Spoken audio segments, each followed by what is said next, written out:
Hello students, welcome to Chem Bio lectures, and today we are going to study method of preparation of benzene. अगाडिको क्लासमा हामीले बेन्जिनको structure, aromatic compounds र बेन्जिनको derivatives नोमेनक्लेचर्सको बारेमा चाहिँ study गरेका थियौँ। अब आज चाहिँ हामी स्टडी गर्छौँ method of preparation of benzene.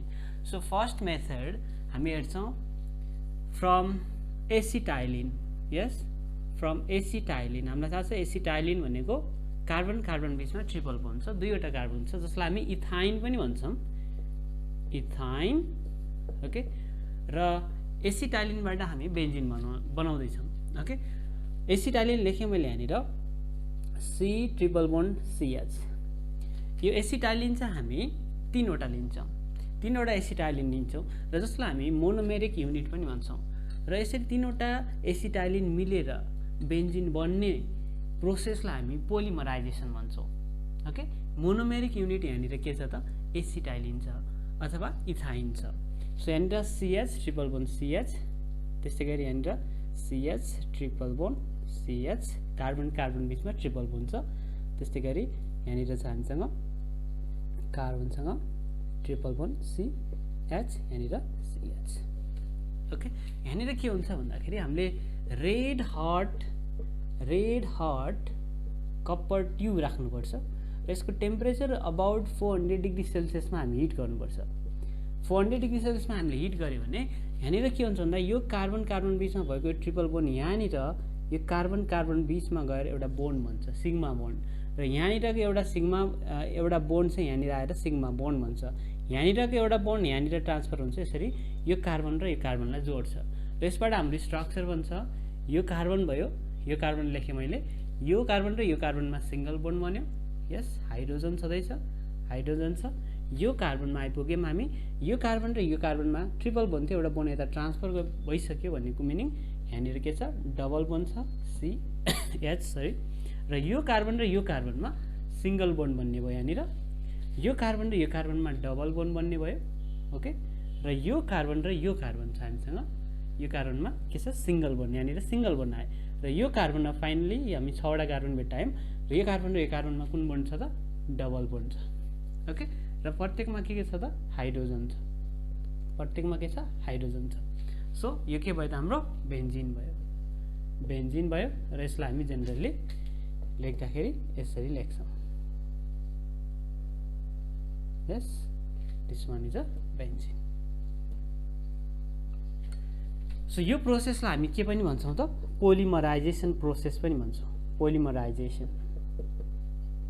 त्यस्तै गरेर यसलाई अर्को हामी भन्छौँ एरोमाटाइजेसन, एरोमेटिक कम्पाउन्ड्स भन्ने, एलिफेटिकबाट एरोमेटिक बन्ने भएर यसलाई एरोमाटाइजेसन पनि भन्छौँ। ओके, त्यस्तै गरी ट्राइमराइजेसन पनि भन्छ यसलाई, ट्राइमराइजेसन पनि भन्छ। सो पोलिमराइजेसन, एरोमाटाइजेसन, ट्राइमराइजेसन पनि के हो त फ्रम एसिटाइलिन टु बेन्जिन बनाउने प्रोसेस हो। अब अर्को प्रिपरेसन अफ बेन्जिन छ फ्रम फेनोल, फेनोलबाट बनाउँछौँ हामी। फेनोल हामीलाई थाहा छ बेन्जिनमा ओया चाहियो भने, बेन्जिनमा ओया चाहियो भने यसलाई हामी के भन्छौँ त फेनोल भन्छौँ। र यसलाई हामी जिङ्क डस्टसँग रियाक्सन गर्छौँ, जिङ्क डस्टसँग रियाक्सन गर्छौँ, हिट गर्छौँ। यो फेनोल चाहिँ कस्तो हुन्छ भ्यापर फर्ममा हुन्छ। यो जिङ्क डस्टसँग रियाक्सन गर्दाखेरि के भन्छ त बेन्जिन भन्छ। यस, बेन्जिन प्लस यो जिङ्क डस्टले के गर्छ भन्दाखेरि यो जिङ्कले OH मा भएको अक्सिजनलाई के गर्छ त तान्छ। ओके, जिङ्कले के गर्छ यो OH मा भएको अक्सिजनलाई तान्छ, हाइड्रोजन यहाँ बस्छ। र यो प्रोसेस रिडक्सन प्रोसेस पनि हो, यसलाई हामी रिडक्सन प्रोसेस पनि भन्छौँ। र यसबाट बन्ने भयो ZaNO, जिङ्क अक्साइड बन्ने भयो। हाम्रो के बन्यो यहाँनिर बेन्जिन फ्रम फेनोल भयो। अर्को मेथड हेरौँ फ्रम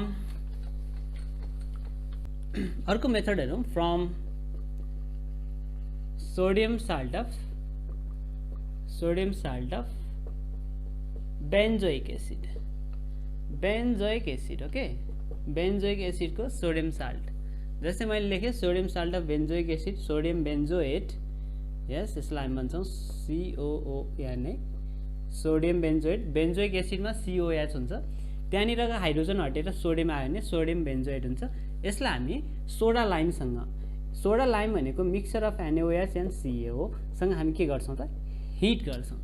सोडियम हाइड्रोक्साइड र क्याल्सियम अक्साइडको मिक्सचरलाई हामी के भन्छौँ त यसलाई भन्छौँ हामी सोडा लाइम भन्छौँ। र के हुन्छ भन्दाखेरि यो NaOH ले CONA सँग चाहिँ यहाँनिर रियाक्सन गर्छ, Na2CO3 निकाल्छ, यसरी Na2CO3 निकाल्छ। ओके, Na2CO3 निकालेपछि यो हाइड्रोजन एक्लै हुन्छ, यो हाइड्रोजन कहाँ जान्छ त यो हाइड्रोजन जान्छ यहाँनिर गएर बस्छ। यस, यो H+ यहाँ गएर बस्छ अनि त्यसपछि हाम्रो के बन्छ त बेन्जिन बन्छ। यस, के बन्छ बेन्जिन। र यहाँ निस्क्यो के भन्दाखेरि sodium carbonate Na2CO3।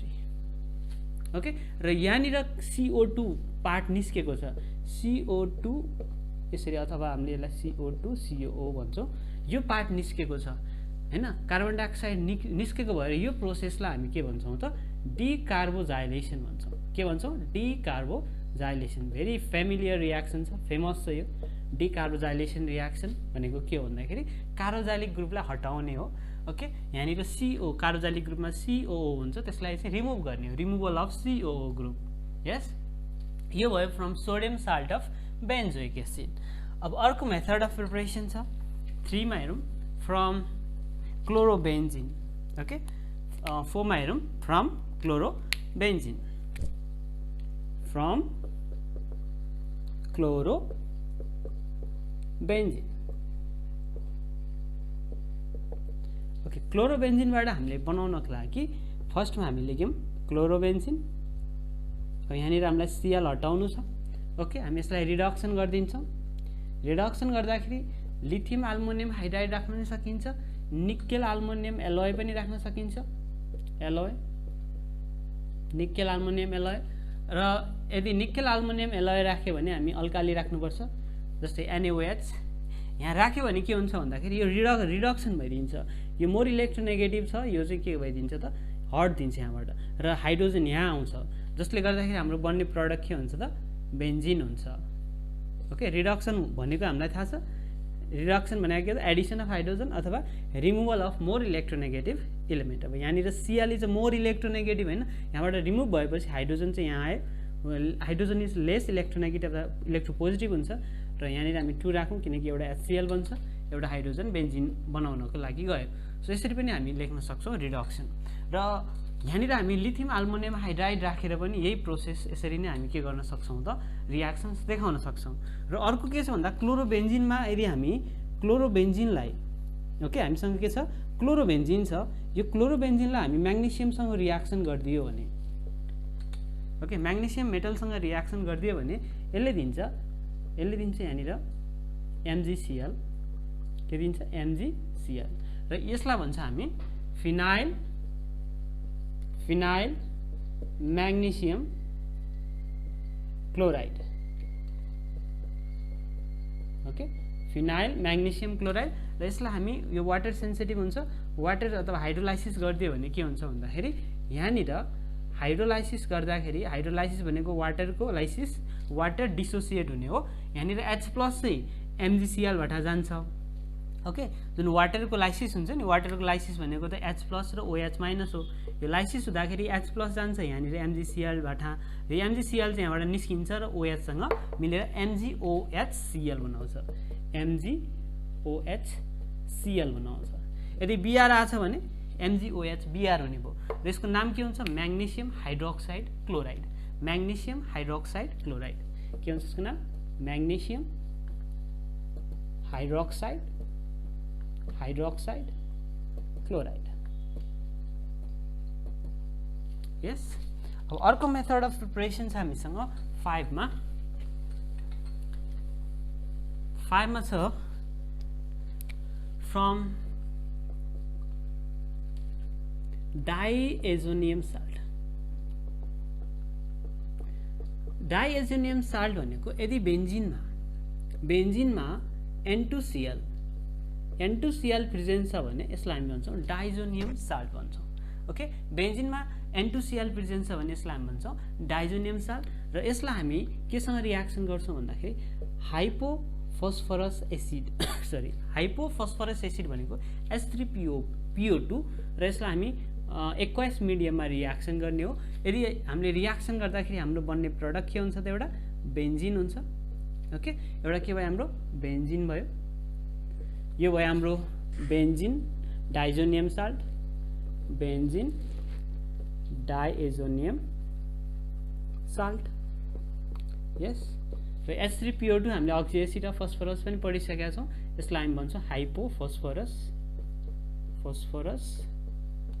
Acid.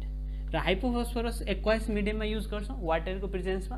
So यो हाइपोफस्फरस एसिड चाहिँ के भइदिन्छ भन्दाखेरि हाइपोफस्फरस एसिड चाहिँ फस्फरस एसिडमा कन्भर्ट भइदिन्छ। एउटा अक्सिजन लिएर फस्फरस एसिडमा चाहिँ के भइदिन्छ, यो कन्भर्ट भइदिन्छ। यसको मिनिङ के भन्दाखेरि यसले एउटा अक्सिजन लियो, यसले अक्सिजन कहाँबाट लियो, यहाँबाट लियो। यहाँनिर के छ H+ र OH- छ। यहाँबाट अक्सिजन लियो, यो अक्सिजन लिएपछि H3PO3 भयो। ओके, यहाँबाट अक्सिजन लियो, यहाँनिर दुईवटा हाइड्रोजन छ। अब यहाँनिर के हुन्छ भन्दाखेरि एउटा N2Cl त यहाँबाट निस्किने भयो हैन, हाइड्रोजन आउने भयो, एउटा H+ कहाँ आउने भयो त यहाँ आउने भयो। ओके, एउटा H+ यहाँ आउने भयो र बेन्जिन बन्यो। अब अर्को H चाहिँ के हुन्छ त Cl सँग HCl बनाउँछ र नाइट्रोजन छ हामीसँग र HCl यसरी बनाउँछ। ओके, यसको नाम के भयो त phosphorous acid.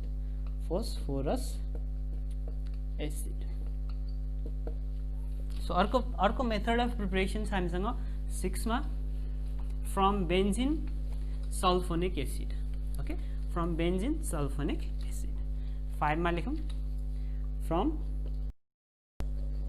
Sulphonic acid, benzene sulphonic acid. Okay, benzene sulphonic एसिडलाई हामी के गर्छौँ भन्दाखेरि SO3H, यहाँनिर SO3H आयो भने यसलाई हामी भन्छौँ बेन्जिन सल्फोनिक एसिड। यसलाई चाहिँ हामी स्टिमसँग रियाक्सन गर्छौँ। स्टिम भनेपछि हामी वाटर लेख्छौँ। ओके, स्टिमसँग रियाक्सन गर्दाखेरि यसले के दिन्छ त बेन्जिन दिन्छ। SO3H भनेको यो इलेक्ट्रोफाइल हो, यसले चाहिँ के गर्छ OH लिएर H2SO4 बनाउँछ। ओके, वाटरमा के हुन्छ H+ र OH- हुन्छ र यो OH लिएर यो SO3H+ हुन्छ र OH लिएर यसले के बनायो H2SO4 बनायो। यस, र अर्को के भयो त H+ आएर यो बेन्जिनमा आएर बस्ने भयो र के बन्यो त हाम्रो benzene. So these are the important method of preparation of benzene.